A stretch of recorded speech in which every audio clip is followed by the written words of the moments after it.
நாராயணனுடைய பரமபக்தர் நாரதர்.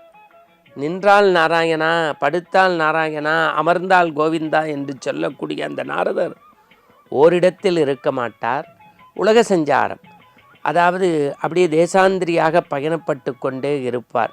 அதுபோலத்தான் உதங்க முனிவரும் பகவான் கிருஷ்ணன் மீது பரம பக்தராக இருந்தவர்.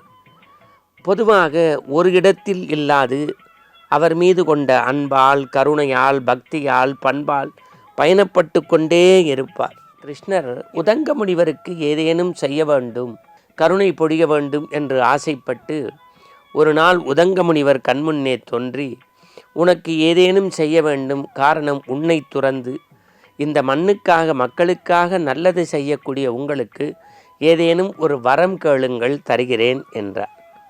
உணங்க முனிவர் எதுவும் வேண்டாம் என்றார். கிருஷ்ணர் சொன்னார், என்னிடத்தில் வந்து யார் வேண்டாம் என்கிறார்களோ அவர்களை நோக்கித்தான் நான் மீண்டும் மீண்டும் வரம் கொடுப்பேன். அன்பின் காரணமாக ஏதேனும் ஒன்றை பெற்றுக்கொள்ளுங்கள் என்றவுடன் அந்த உதங்க முனிவர் சொன்னார், நான் பல இடங்களுக்கு பயணப்படுகின்றவன். எப்போதெல்லாம் எனக்கு தாகம் ஏற்படுகிறதோ அப்போதெல்லாம் உங்களை நினைக்கின்றேன். என் கண்முன்னே ஒரு குவளை தண்ணீர் கிடைத்தால் போதும் என்றார். தந்தேன் என்றான் படிகளந்த பரந்தாமன் கிருஷ்ணன்.